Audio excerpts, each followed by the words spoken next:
the eradication of Hamas. We will bring back all our hostages. We will guarantee that Gaza will no longer be a threat to Israel, and we will return the residents of the northern parts of Israel safely back to their homes. The war will not end until we obtain all of these goals, including the safe return of our northern residents to their homes. I want to tell you, this will happen. It will happen just as it has in the south. My friends, residents of the north, I am proud of you. I am proud of your endurance, and I am totally committed to your safety, to the rehabilitation of your towns, and to your future. So far, thanks to the bravery of our fighters in the IDF, in the Shin Bet, in the Mossad, and the Israeli police, we have achieved incredible accomplishments on the 7 fronts of this war, which are the object of appreciation throughout the world and radiate Israel's strength throughout the Middle East, and primarily to Iran. We have destroyed big parts of Iran's aerial defense, of its ability to manufacture missiles, and we destroyed a big part of its nuclear plan. I am determined to do everything that it takes in order to prevent Iran from obtaining nuclear weapons. This threat has always been my top priority, and even more so today, when we're hearing the repeated announcements by Iran's leaders of their intention to obtain nuclear weapons. To me, removal of this threat is the number one goal in order to guarantee the survival and future of the state of Israel. In Gaza, we dismantled the Hamas battalions.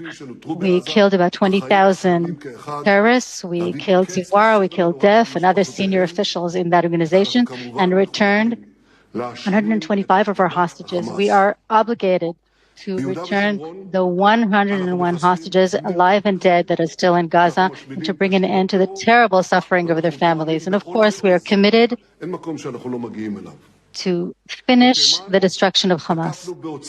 In Judea and Samaria, we are destroying hundreds of terrorists and terrorist infrastructure, and have been operating everywhere that there are terrorist cells. In Yemen, we strike in a port where the international coalition has not done that before. In Iraq, we are stopping big drone attacks, and still we have a lot of challenges ahead. In Syria, we are systematically thwarting Iran, Hezbollah, and Syrian armies' attempts to pass armaments into Lebanon. Assad must understand that he is playing with fire. And now to the 7th front, Lebanon. Hezbollah has chosen to attack us from there on October 8th. It's been a year. It's not the same Hezbollah anymore. We pushed Hezbollah decades back. We've killed Nasrallah. He's the head of the snake. We've killed all of the leaders. We've destroyed most of the rockets and missiles. We've killed thousands of terrorists, and we destroyed the underground and terrorist infrastructure near our borders that have been built over years.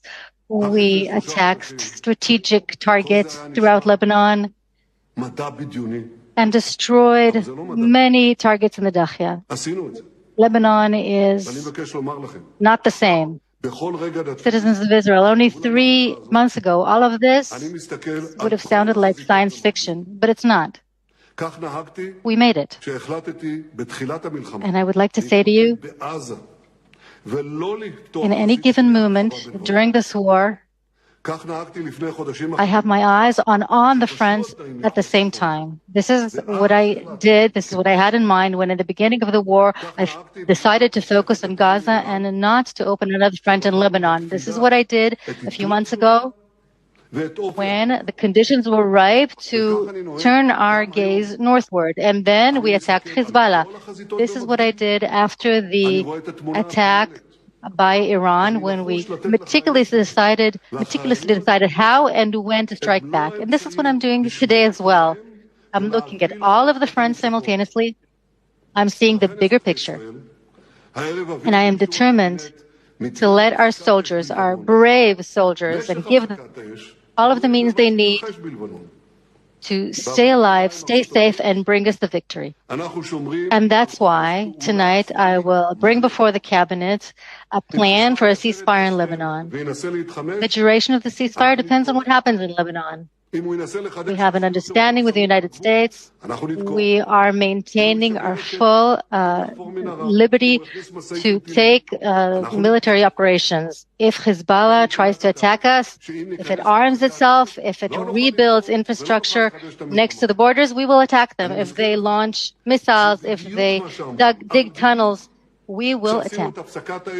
Yes, I can hear people saying that if we start a ceasefire, we will not be able to attack, we will not be able to resume the war. Let me remind you, this is exactly what people said to me when we entered into the ceasefire in Gaza, in which we released our hostages. People said we would not risk fighting, but we did. And how? People say to me, well, Hezbollah will lay low for a year or two, will rearm itself, and then it will attack us. But Hezbollah will commit a breach of the agreement not only when they fire at us, but even when they try to rearm themselves. For any such breach, we will react very forcefully. I know there are those who don't believe we will do that. But many didn't believe that we would enter with ground forces into Gaza, and we did. People didn't believe that we'll enter into Shifa and Khan Yunis, and we did. People didn't believe that, faced with immense international pressure, we would enter into Rafah and the Philadelphia corridor. Not only did we enter these places, we attacked them. And how? There were many people who didn't believe that we would ever attack in Lebanon, and we attacked there too.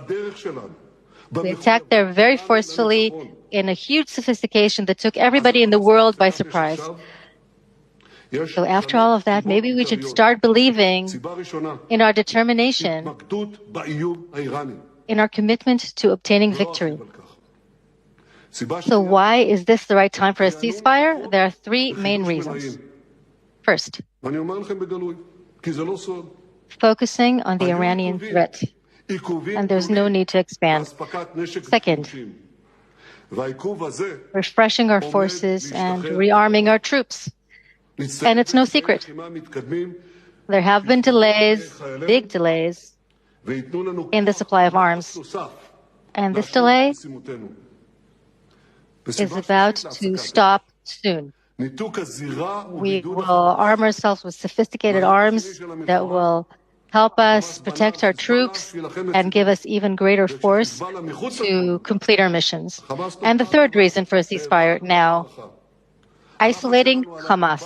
From the second day of the war, Hamas was counting on Hezbollah fighting together with it. And once Hezbollah is eliminated, Hamas is left alone. Our pressure on Hamas will grow stronger, and this will help us in the sacred mission of bringing back our hostages, citizens of Israel. In the last year, we have flipped things over. We were attacked on seven fronts, and we fought back. We are now changing the face of the Middle East. And all of this we are doing thanks to our brave soldiers, thanks to your resilience, and thanks to the strong management of this war. I said many times, a good agreement is an agreement that is enforced.